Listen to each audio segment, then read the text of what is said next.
ಆತ್ಮೀಯ ವಿದ್ಯಾರ್ಥಿಗಳೇ, ನನ್ನ ಆನ್ಲೈನ್ ತರಗತಿಗೆ ಸ್ವಾಗತ. ನನ್ನ ಹಿಂದಿನ ವಿಡಿಯೋದಲ್ಲಿ ಬಯೋಲಾಜಿಕಲ್ ಕ್ಲಾಸಿಫಿಕೇಶನ್ ಪಾಠದ ಮೊದಲ ಭಾಗ ಕಿಂಗ್ಡಮ್ ಮೊನೆರಾ ಬಗ್ಗೆ ಅಧ್ಯಯನ ಮಾಡಿಸ್ತಾ ಇದ್ದೀನಿ. 5 ಸಾಮ್ರಾಜ್ಯಗಳ ಜೀವ ವೈವಿಧ್ಯಮಯ ನಮಗೆ ಈ ಜಗತ್ತಿನಲ್ಲಿ ಕಾಣ್ತಾ ಇದೆ. ಕಿಂಗ್ಡಮ್ ಮೊನೆರಾ ಮೊದಲನೆಯ ಸಾಮ್ರಾಜ್ಯ.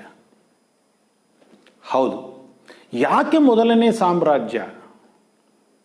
ಅವು ಅಗದಿ ಸೂಕ್ಷ್ಮವ ಸರಳವ ಅನ್ನೋದಕ್ಕಲ್ಲ. ಭೂಮಿ ಮೇಲೆ ಮೊದಲು ಉಗಮ ಆದಂಥ ಜೀವರಾಶಿಗಳು ಅವು. ಕಿಂಗ್ಡಮ್ ಮೊನೆರಾ ಅಂದ ತಕ್ಷಣ ನಮಗೆ ನೆನಪು ಬರೋದು they are unicellular microscopic prokaryotic organisms.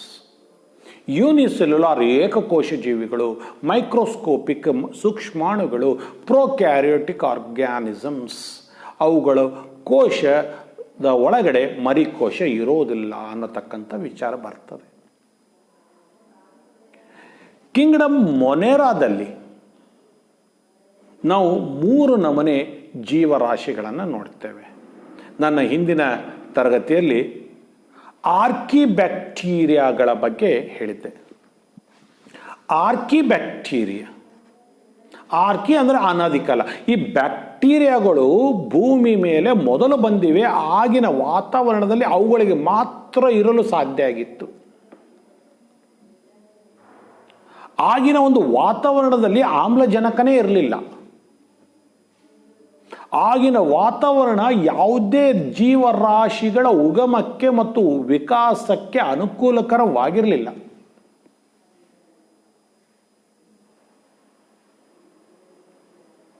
ಅಂಥ ವಾತಾವರಣದಲ್ಲಿ ಉಗಮವಾಗಿ ವಿಕಾಸ ಹೊಂದಿ ವೈವಿಧ್ಯಮಯವನ್ನು ಹೊಂದಿರತಕ್ಕಂಥ ಶ್ರೇಯಸ್ಸು ಈ ಜೀವಿಗಳಿಗೆ ಸಲ್ಲಿಸುತ್ತೆ. ಮುಂದೆ ಈ ಜೀವಿಗಳಿಂದ ಬೇರೆ ಜೀವಿಗಳ ಉಗಮ ಆಗೋದಕ್ಕೆ ಸಾಧ್ಯ ಆಯಿತು. ಇವುಗಳಿಂದಾಗಿ ನಿಧಾನವಾಗಿ ನಮ್ಮ ವಾತಾವರಣದಲ್ಲಿ ಆಮ್ಲಜನಕದ ಪ್ರಮಾಣ ಹೆಚ್ಚಾಗ್ತಾ ಹೋಯಿತು. ಈ ಆರ್ಕಿಬ್ಯಾಕ್ಟೀರಿಯಾಗಳ ವಿಶೇಷತೆ ಏನಪ್ಪ ಅಂದರೆ ಅವುಗಳ ಮೇಲಿರತಕ್ಕಂಥ ಸೆಲ್ ವಾಲ್, ಕೋಶಗೋಡೆ, ಸೆಲ್ ಮೆಂಬ್ರೇನ್, ಕೋಶ ಪರದೆ ವಿಶೇಷವಾಗಿರ್ತದೆ. ಯಾಕಪ್ಪ ಅಂದರೆ ಅವುಗಳು ಇರತಕ್ಕಂಥ ಜಾಗ ಎಸಿಡೋಫಿಲ್ಸ್. ಯಾಕಂದರೆ ಅತಿಯಾದ ಆಮ್ಲಯುಕ್ತ ಆಸಿಡಿಕ್ ವಾತಾವರಣದಲ್ಲಿ ಬದುಕತಕ್ಕಂಥದ್ದು. ಥರ್ಮೋ ಎಸಿಡೋಫಿಲ್ಸ್ ಬಿಸಿ ನೀರಿನಲ್ಲಿ ಬದುಕತಕ್ಕಂಥದ್ದು. ಮಿಥೆನೋಜೆನ್ಸ್ ಕೆಸರಿನಲ್ಲಿ ಮೀಥೇನ್ ಇರತಕ್ಕಂಥ ಜಾಗದಲ್ಲಿ ಬದುಕತಕ್ಕಂಥದ್ದು.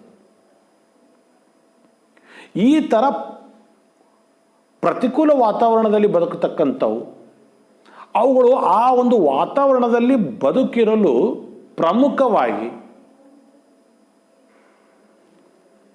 ಅವುಗಳ ವಿಶೇಷವಾದ ಸೆಲ್ ವಾಲ್ ಮತ್ತು ಸೆಲ್ ಮೆಂಬ್ರೇನ್ ಕಾರಣ ಆಗಿರ್ತದೆ. ಹಾಗಾಗಿ ಆರ್ಕಿಬ್ಯಾಕ್ಟೀರಿಯಾಗಳು ಬೇರೆ.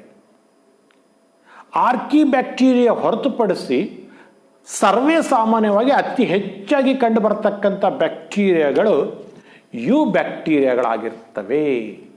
ಇವು ಟ್ರೂ ಬ್ಯಾಕ್ಟೀರಿಯಾ. ನಾವು ಬ್ಯಾಕ್ಟೀರಿಯಾ ಅಂದ ತಕ್ಷಣ ನಾನು ಸಾಮಾನ್ಯವಾಗಿ ಆರ್ಕಿಬ್ಯಾಕ್ಟೀರಿಯಾಗಳ ಬಗ್ಗೆ ಮಾತಾಡ್ತಾರಲ್ಲ, ನಾನು ಬ್ಯಾಕ್ಟೀರಿಯಾ ಅಂದ ತಕ್ಷಣ ಯು ಬ್ಯಾಕ್ಟೀರಿಯಾ ಬಗ್ಗೆನೇ ಮಾತಾಡ್ತಿರ್ತೀನಿ. ಆರ್ಕಿಬ್ಯಾಕ್ಟೀರಿಯಾಗಳು ವಿಶೇಷ. ಬ್ಯಾಕ್ಟೀರಿಯಾ ಬಿಟ್ಟು ಆರ್ಕಿಬ್ಯಾಕ್ಟೀರಿಯಾ ಬಗ್ಗೆ ಮಾತಾಡಬೇಕಾದ್ರೆ ಅವುಗಳ ಹೆಸರನ್ನು ತಗೊಂಡೇ ಮಾತಾಡಬೇಕಾಗತ್ತೆ. ಯಾಕಂದರೆ ಅವುಗಳ ವಿಶೇಷತೆ ಅಷ್ಟಿದೆ. Eubacteria are true bacteria, ನಿಜವಾದ ಬ್ಯಾಕ್ಟೀರಿಯಾ. ಅವುಗಳಲ್ಲಿ ವೈವಿಧ್ಯತೆ ಇದೆ. ಸಾವಿರಾರು ನಮೂನೆಗಳಿವೆ. ಬ್ಯಾಕ್ಟೀರಿಯಾಲಜಿ ಅಧ್ಯಯನ ಮಾಡಬೇಕಾಗತ್ತೆ. ಅವುಗಳ ಒಂದು ನಾಮೆನ್ಕ್ಲೇಚರ್ ಬೇರೆ, ಕ್ಲಾಸಿಫಿಕೇಶನ್, ಐಡೆಂಟಿಫಿಕೇಶನ್, ಅದೇ ಒಂದು ದೊಡ್ಡ ಅಧ್ಯಯನ ಆಗ್ಬಿಡ್ತದೆ.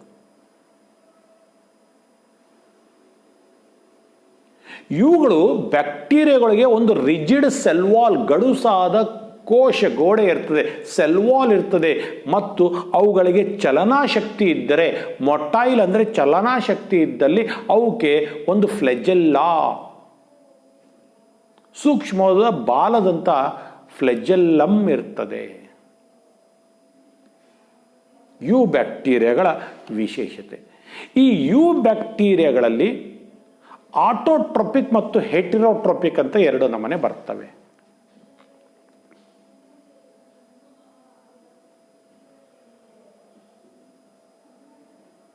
ಈ ಆಟೋಟ್ರೋಪಿಕ್ ಬ್ಯಾಕ್ಟೀರಿಯಾಗಳು ತನ್ನ ಆಹಾರವನ್ನು ತಾನೇ ಉತ್ಪನ್ನ ಮಾಡಿಕೊಳ್ಳುವ ಸಾಮರ್ಥ್ಯ ಹೊಂದಿರ್ತವೆ. ಅದರೊಳಗೆ ಎರಡು ನಮೂನೆ ಬರ್ತದೆ, ಫೋಟೋಸಿಂಥೆಟಿಕಲಿ ಆಟೋಟ್ರೋಪಿಕ್ ಮತ್ತು ಕೀಮೋಸಿಂಥೆಟಿಕಲಿ ಆಟೋಟ್ರೋಪಿಕ್. ಸೌರಶಕ್ತಿಯನ್ನು ಬಳಸಿಕೊಂಡು ಪತ್ರಹರಿತಿನ ಸಹಾಯದಿಂದ ಆಹಾರವನ್ನು ಉತ್ಪನ್ನ ಮಾಡ್ಕೊಳ್ತವೆ, ಫೋಟೋಸಿಂಥೆಸಿಸ್ ಮಾಡ್ಕೊಳ್ತವೆ, ದ್ವಿತೀಯ ಸಂಶ್ಲೇಷಣೆ ಕ್ರಿಯೆ ಮಾಡ್ಕೊಳ್ತವೆ. ಅವು ಫೋಟೋಸಿಂಥೆಟಿಕಲಿ ಆಟೋಟ್ರೋಪಿಕ್ ಬ್ಯಾಕ್ಟೀರಿಯಾ. ಕೀಮೋಸಿಂಥೆಟಿಕಲಿ ಆಟೋಟ್ರೋಪಿಕ್ ಬ್ಯಾಕ್ಟೀರಿಯಾಗಳು ಈ ಮಣ್ಣಿನಲ್ಲಿ ಇರತಕ್ಕಂಥ ವಿಶೇಷವಾದ ರಾಸಾಯನಿಕ ಪದಾರ್ಥಗಳ ಮೇಲೆ ಅವಲಂಬಿತವಾಗಿರ್ತವೆ.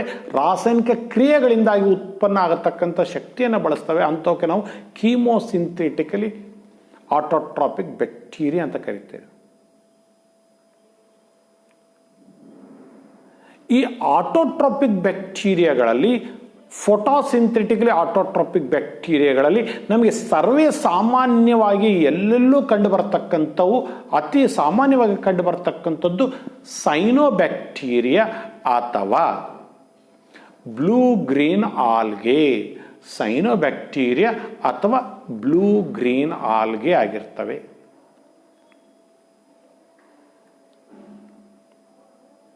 ಹೆಸರೇ ಹೇಳಿದಾಗೆ ಹಸಿರು ಮತ್ತು ನೀಲಿ ಬಣ್ಣದ್ದಾಗಿರ್ತವೆ, ಬ್ಲೂ ಗ್ರೀನ್ ಆಲ್ಗೆ ಆಗಿರ್ತವೆ. ಅವುಗಳಲ್ಲಿ ದೊಡ್ಡ ಸಸ್ಯಗಳಲ್ಲಿ ಇರತಕ್ಕಂಥ ಕ್ಲೋರೋಫಿಲ್ ಎ ಇರ್ತದೆ. ಅವು ಹಾಗಾಗಿ ತನ್ನ ಆಹಾರವನ್ನು ತಾನೇ ಉತ್ಪನ್ನ ಮಾಡಿಕೊಳ್ಳುವ ಸಾಮರ್ಥ್ಯ ಹೊಂದಿರ್ತವೆ. ಸೈನೋಬ್ಯಾಕ್ಟೀರಿಯಾಗಳಿಗೆ ನಾವು ಬ್ಲೂ ಗ್ರೀನ್ ಆಲ್ಗೆ ಅಂತ ಕರೀತೇವೆ. ಅವುಗಳಲ್ಲಿ ಪತ್ರಹರಿತು ಕ್ಲೋರೋಫಿಲ್ ಎ ಇರೋದ್ರಿಂದ ಅವುಗಳು ದ್ವಿತೀಯ ಸಂಶ್ಲೇಷಣ ಕ್ರಿಯೆ ಮೂಲಕ ತಮ್ಮ ಆಹಾರವನ್ನು ತಾವೇ ಉತ್ಪನ್ನ ಮಾಡಿಕೊಳ್ತವೆ. They are called photosynthetically autotrophic bacteria. ಈ ಸೈನೋಬ್ಯಾಕ್ಟೀರಿಯಾಗಳು ಯೂನಿಸೆಲ್ಯುಲಾರ್ ಆಗಿರ್ತವೆ, ಏಕಕೋಶ ಜೀವಿಗಳಾಗಿರ್ತವೆ. ಏಕಕೋಶ ಜೀವಿಗಳಾಗಿದ್ದರೂ ಸಾಮಾನ್ಯವಾಗಿ ಗುಂಪಾಗಿರ್ತವೆ, ಕಾಲನಿ ಫಾರ್ಮೇಷನ್ ಆಗಿರ್ತವೆ. ಕಲೋನಿಯಲ್ ಅಂದರೆ ಕಾಲನಿ ಫಾರ್ಮೇಷನ್ ಆಗಿರ್ತವೆ, ಗುಂಪಾಗಿರ್ತವೆ.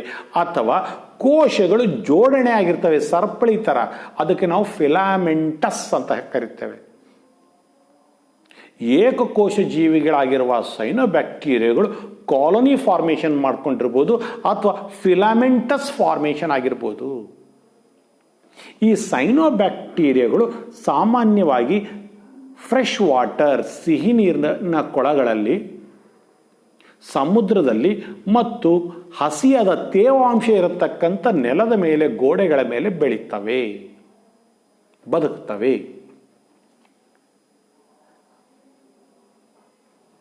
ಸೈನೋಬ್ಯಾಕ್ಟೀರಿಯಾದ ಕಾಮನ್ ಎಕ್ಸಾಂಪಲ್ ನಾಸ್ಟಾಕ್ ಆಗಿರ್ತದೆ. ಈ ಚಿತ್ರವನ್ನು ನೋಡಿ, ನಿಮ್ಮ ಪುಸ್ತಕದಲ್ಲಿರತಕ್ಕಂಥ ಚಿತ್ರ. ಎ ಚೈನ್ ಆಫ್ ಸೆಲ್ಸ್ ಕಾಣಿಸ್ತಾ ಇದೆ ನಿಮಗೆ. ಇದು ನಾಸ್ಟಾಕ್ ಎಕ್ಸಾಂಪಲ್ ಫಾರ್ ಸೈನೋಬ್ಯಾಕ್ಟೀರಿಯಾ. ನಾವು ಹಳೆಯ ಪುರಾತನ ಗುಡಿ ಗುಂಡಾರಕ್ಕೆ ಹೋದರೆ ಅಲ್ಲಿ ಒಂದು ಹೊಂಡ ಇರ್ತದೆ, ಒಂದು ಪಾಂಡ್ ಇರ್ತದೆ. ಅವು ನೀರು ನೋಡಿದ್ರೆ ಹಸಿರು ಇರ್ತದೆ. ಅವು ನಾವು ನೀರು ಕುಡಿಯೋಕ್ಕೆ ಹೋಗೋದಿಲ್ಲ, ಯಾಕಂದರೆ ಅಲ್ಲಿ ಸೈನೋಬ್ಯಾಕ್ಟೀರಿಯಾ. ಎಲ್ಲಿ ನೀರು ಮಾಲಿನ್ಯ ಹೊಂದಿರ್ತದೋ, ಎಲ್ಲಿ ಪೌಷ್ಟಿಕಾಂಶ ಹೆಚ್ಚಿರ್ತದೋ ಆ ನೀರಿನಲ್ಲಿ ಬೆಳೀತದೆ.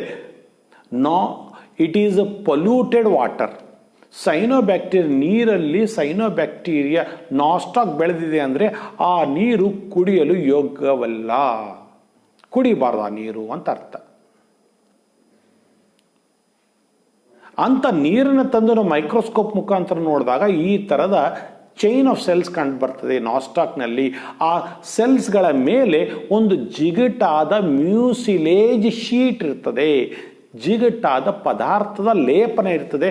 ಅದಕ್ಕೆ ನಾವು ಮ್ಯೂಸಿಲೇಜ್ ಶೀಟ್ ಅಂತೀವಿ, ಯಾಕಂದ್ರೆ ಬಿಸಿಲಿಗೆ ಒಣಗಬಾರ್ದು.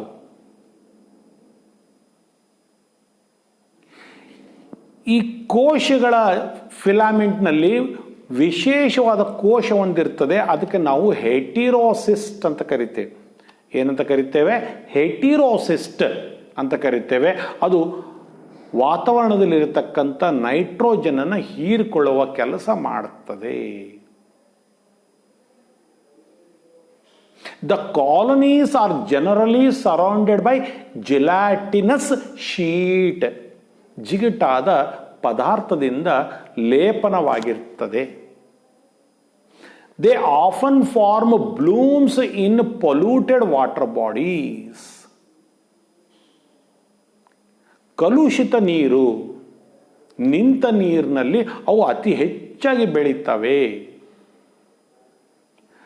Some of these organisms can fix atmospheric nitrogen in specialized cells called heterocysts.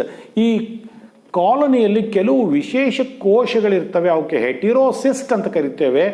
ಅವುಗಳ ಸಹಾಯದಿಂದ ಅವು ವಾತಾವರಣದಲ್ಲಿರ್ತಕ್ಕಂಥ ನೈಟ್ರೋಜನನ್ನು ಹೀರಿಕೊಳ್ಳುವ ಒಂದು ಸಾಮರ್ಥ್ಯ ಹೊಂದಿರ್ತವೆ. ಹಾಗಾಗಿ ಸಾಮಾನ್ಯವಾಗಿ ನಾಸ್ಟಾಕ್ ಮತ್ತು ಅನಾಬೀನಗಳನ್ನು ಭತ್ತದ ಗದ್ದೆಯಲ್ಲಿ ಬೆಳೆಸ್ತಾರೆ, ಮಣ್ಣಿನ ಫಲವತ್ತತೆ ಹೆಚ್ಚಾಗಲು. ಯು ಬ್ಯಾಕ್ಟೀರಿಯಾಗಳು ಆರ್ಕಿ ಬ್ಯಾಕ್ಟೀರಿಯಾಗಳಕ್ಕಿಂತ ಬೇರೆ ಇರ್ತದೆ.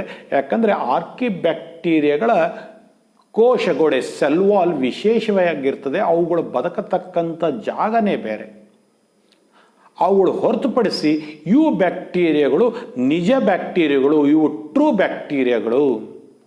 ಅವುಗಳಲ್ಲಿ ನಾವು ಆಟೋಟ್ರೋಪಿಕ್ ಬ್ಯಾಕ್ಟೀರಿಯಾ ನೋಡ್ತಾ ಇದ್ದೀವಿ, ಸೈನೋ ಬ್ಯಾಕ್ಟೀರಿಯಾ ಉದಾಹರಣೆ ತಗೊಂಡು.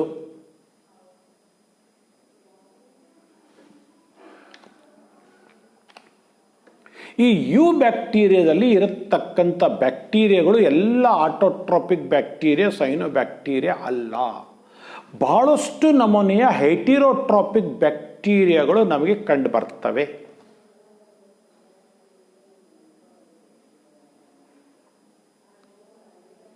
ಈ heterotrophic bacteria are most abundant in the nature. ಅತಿ ಹೆಚ್ಚು ನಮಗೆ ಪ್ರಕೃತಿಯಲ್ಲಿ ಕಂಡು ಬರತಕ್ಕಂಥದ್ದು ಆಟೋಟ್ರೋಪಿಕ್ ಬ್ಯಾಕ್ಟೀರಿಯಾಕ್ಕಿಂತ ಹೆಟಿರೋಟ್ರೋಪಿಕ್ ಬ್ಯಾಕ್ಟೀರಿಯಾಗಳ ಪ್ರಮಾಣನೇ ಹೆಚ್ಚು. ಈ ಹೆಟಿರೋಟ್ರೋಪಿಕ್ ಬ್ಯಾಕ್ಟೀರಿಯಾಗಳಲ್ಲಿ ನಮಗೆ ಪ್ರಮುಖವಾಗಿ 3 ನಮೂನೆ ಕಂಡು ಬರ್ತವೆ. ಡಿಕಾಂಪೋಸಿಂಗ್ ಬ್ಯಾಕ್ಟೀರಿಯಾ. ಈ ಬ್ಯಾಕ್ಟೀರಿಯಾಗಳು ಇರಲಿಲ್ಲ ಅಂದರೆ ಭೂಮಿ ಮೇಲೆ ಎಲ್ಲ ಕಡೆ ಹೆಣಗಳ ರಾಶಿ ಕಂಡು ಬರ್ತಿತ್ತು. ಅದು ಹಂಗೆ ಕಾಣ್ತಾ ಇಲ್ಲ. ಯಾಕಂದರೆ ಯಾವುದೇ ಒಂದು ಪ್ರಾಣಿ ಆಗಿರಲಿ, ಸಸ್ಯ ಆಗಿರಲಿ, ಮಾನವ ಆಗಿರಲಿ, ಸತ್ತೋದ ಮೇಲೆ ಆ ದೇಹಗಳ ಮೇಲೆ ಈ ಡಿಕಾಂಪೋಸಿಂಗ್ ಬ್ಯಾಕ್ಟೀರಿಯಾಗಳು ಆಕ್ರಮಣ ಮಾಡಿ ತನ್ನ ಆಹಾರವನ್ನು ಪಡೀತವೆ.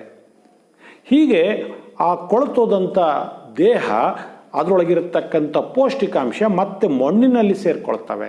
ಆ ಥರದ ಬ್ಯಾಕ್ಟೀರಿಯಾಗಳಿಗೆ ನಾವು ಡಿಕಾಂಪೋಸರ್ಸ್ ಅಂತ ಕರಿತೇವೆ.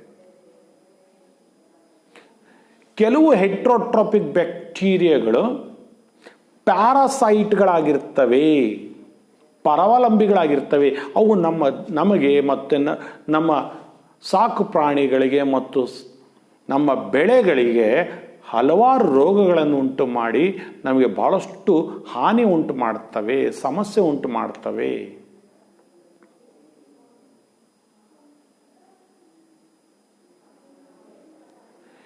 ಮೂರನೇ ನಮೂನೆ ಹೆಟ್ರೋಟ್ರೋಪಿಕ್ ಬ್ಯಾಕ್ಟೀರಿಯಾವೇ ಅವು ಸಿಂಬಯೋಟಿಕ್ ಬ್ಯಾಕ್ಟೀರಿಯಾ.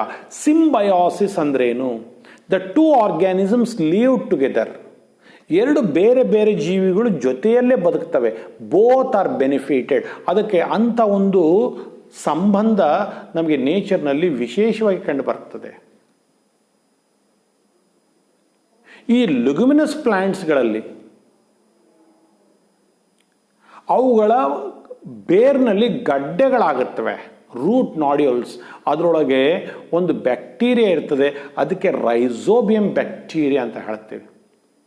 ಆ ರೈಸೋಬಿಯಂ ಬ್ಯಾಕ್ಟೀರಿಯಾ ಅಟ್ಮಾಸ್ಫಿಯರ್, ವಾತಾವರಣದಲ್ಲಿರತಕ್ಕಂಥ ನೈಟ್ರೋಜನನ್ನು ಹೀರ್ಕೊಳ್ತದೆ. ಅದು ಸಿಂಬಯೋಟಿಕ್ ಬ್ಯಾಕ್ಟೀರಿಯಾ. ಮಣ್ಣಿನ ಫಲವತ್ತತೆಯನ್ನು ಹೆಚ್ಚು ಮಾಡ್ತವೆ. ಸೊ ಹೆಟಿರೋಟ್ರೋಪಿಕ್ ಬ್ಯಾಕ್ಟೀರಿಯಾ ಡಿಕಾಂಪೋಸಿಂಗ್ ಬ್ಯಾಕ್ಟೀರಿಯಾ ಆಗಿರ್ತವೆ, ಎರಡನೇದು ಸಿಂಬಯೋಟಿಕ್ ಬ್ಯಾಕ್ಟೀರಿಯಾ ಆಗಿರ್ತವೆ, ಮೂರನೇದು ಪ್ಯಾರಾಸೈಟಿಕ್ ಬ್ಯಾಕ್ಟೀರಿಯಾ ಆಗಿರ್ತವೆ. ಈ ಬ್ಯಾಕ್ಟೀರಿಯಾಗಳು ನಮ್ಮ ಜೀವನದ ಅವಿಭಾಜ್ಯ ಅಂಗ ಆಗಿಬಿಟ್ಟಿವೆ. ಕೇವಲ ಹಾನಿಯನ್ನು ಉಂಟು ಮಾಡತಕ್ಕಂಥದ್ದಲ್ಲ, ಬಹಳಷ್ಟು ಅನುಕೂಲಗಳು ಕೂಡ ನಮಗೆ ಬ್ಯಾಕ್ಟೀರಿಯಾಗಳಿಂದ ಆಗ್ತಾ ಇದೆ. ಹಾಲಿನಲ್ಲಿ ಇರತಕ್ಕಂಥ ಲ್ಯಾಕ್ಟೋಬೆಸಿಲಸ್ ಬ್ಯಾಕ್ಟೀರಿಯಾ ಹಾಲನ್ನು ಮೊಸರನ್ನಾಗಿಸ್ತದೆ.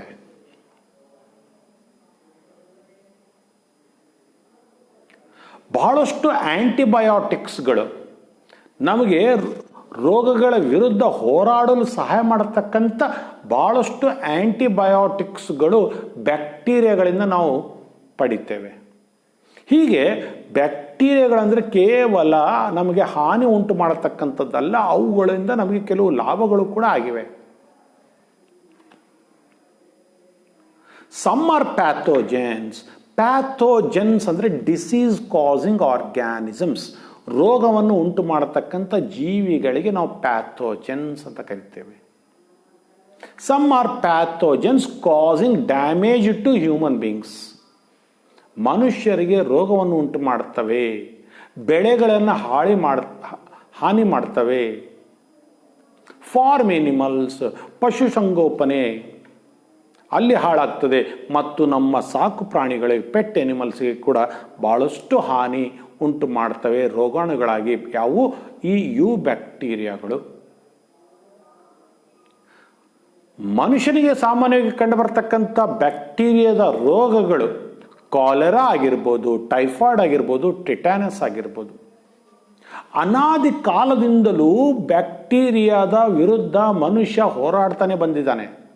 ಬ್ಯಾಕ್ಟೀರಿಯಾಗಳ ಬಗ್ಗೆ ಅರಿವಿರಲಿಲ್ಲ, ಆದರೂ ಕೂಡ ಕಾಲೆರಾ, ಟೈಫಾಯ್ಡ್, ಟಿಟಾನಸ್ ಅಲ್ಲದೆ ಪ್ಲೇಗ್ ಅಂತ ರೋಗಗಳು ಬಂದಾಗ ಮಾನವ ಅತಿ ಹೆಚ್ಚು ಹಿಂಸೆಯನ್ನು ಅನುಭವಿಸಿದ್ದಾನೆ.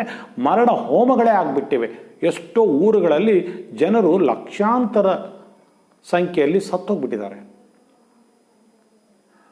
ಕಾರಣ ಏನು ಅಂತ ಗೊತ್ತಿರಲಿಲ್ಲ, ಯಾಕಂದರೆ ಬ್ಯಾಕ್ಟೀರಿಯಾಗಳ ಬಗ್ಗೆ ಗೊತ್ತಿರಲಿಲ್ಲ. ಆದರೆ ರೋಗದ ಬಗ್ಗೆ ಅಧ್ಯಯನ ಮಾಡ್ತಿದ್ದ ಮನುಷ್ಯ, ಅವುಗಳನ್ನು ಹೇಗೆ ನಿಯಂತ್ರಿಸಬೇಕನ್ನೋದಕ್ಕಂಥ ಅಧ್ಯಯನ ಮಾಡ್ತಿದ್ದ. ಕೇವಲ ಮನುಷ್ಯನಿಗೆಲ್ಲ, ನಾವು ಬೆಳೆತಕ್ಕಂಥ ಬೆಳೆಗಳಿಗೆ ಕೂಡ ಬಹಳಷ್ಟು ಹಾನಿ ಮಾಡ್ತದೆ. ಉದಾಹರಣೆಗೆ ಕ್ಯಾಂಕರ್, ಸಿಟ್ರಸ್ ಕ್ಯಾಂಕರ್. ಈ ನಿಂಬೆ ಹಣ್ಣಿನ ಮೇಲೆ ಬ್ರೌನ್ ಕಲರ್ ಗಟ್ಟಿ ಪಾರ್ಟ್ ಇರ್ತದೆ, ನೋಡಿರ್ತೀರಿ ನೀವು. ಅದರ ಒಂದು ಮೇಲ್ಗಡೆ ಕವಚದ ಮೇಲೆ ಅಲ್ಲಲ್ಲಿ ಬ್ರೌನ್ ಕಲರ್ ಡಾಟ್ಸ್ ಇರ್ತವೆ, ಗಟ್ಟಿಗಿರ್ತದೆ. ಅದು ಬ್ಯಾಕ್ಟೀರಿಯಲ್ ಇನ್ಫೆಕ್ಷನ್. ಆ ಥರ ಟೊಮೆಟೊ ಹಣ್ಣುಗಳಲ್ಲಿ ಕೂಡ ಕಂಡು ಬರ್ತದೆ. ಕ್ಯಾಂಕರ್ ಡಿಸೀಸ್ ಅದು ಬ್ಯಾಕ್ಟೀರಿಯಲ್ ಡಿಸೀಸ್ ಅದು. ಹೀಗೆ ಹಲವಾರು ನಮೂನೆಯ ಬ್ಯಾಕ್ಟೀರಿಯಾಗಳು ಮಾನವನಿಗೆ ರೋಗ ಉಂಟು ಮಾಡ್ತವೆ ಮತ್ತು ನಮ್ಮ ಬೆಳೆಗಳನ್ನು ಹಾಳು ಮಾಡ್ತವೆ. ಬ್ಯಾಕ್ಟೀರಿಯಾಗಳು ಇಷ್ಟು ಭೂಮಿ ಮೇಲೆ ಅಗಾಧವಾಗಿ ಯಶಸ್ಸನ್ನು ಪಡೆಯಲು ಕಾರಣ ಏನು? ಅವುಗಳಲ್ಲಿರ್ತಕ್ಕಂಥ ಅದಮ್ಯವಾದ ರೀಪ್ರೊಡ್ಯೂಸಿಂಗ್ ಕೆಪಾಸಿಟಿ, ಪುನರುತ್ಪತ್ತಿ ಪ್ರಕ್ರಿಯೆ ಹಲವಾರು ವಿಧದಲ್ಲಿ ವಾತಾವರಣಕ್ಕೆ ತಕ್ಕಂತೆ ಅವು ತನ್ನ ಪುನರುತ್ಪತ್ತಿಯನ್ನು ಬದಲಾವಣೆ ಮಾಡಿಕೊಂಡು ಪುನರುತ್ಪತ್ತಿ ಮಾಡ್ತಾ ಇರ್ತಾವೆ, ನಿಲ್ಲಿಸೋದಿಲ್ಲ. ಭಾಳಷ್ಟು ಬ್ಯಾಕ್ಟೀರಿಯಾಗಳು 15ರಿಂದ 20 ನಿಮಿಷದಲ್ಲಿ ಡಿವೈಡ್ ಆಗ್ತವೆ. ಒಂದು ಬ್ಯಾಕ್ಟೀರಿಯಾ ಇತ್ತಂದರೆ 20 ನಿಮಿಷದಲ್ಲಿ 2 ಆಗ್ತವೆ.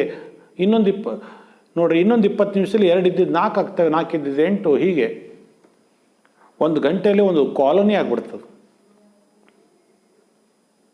ಯಾಕಂದರೆ ಕೋಶ ವಿಭಜನೆ ಆಗ್ತದೆ. ಸೆಲ್ ಡಿವೈಡ್ ಆಯಿತು ಅಂದರೆ 2 ಬ್ಯಾಕ್ಟೀರಿಯಾ ಆಗ್ಬಿಡ್ತದೆ. ಬೈನರಿ ಫಿಷನ್ ಅಂತ ಕರಿತೀವಿ ನಾವು.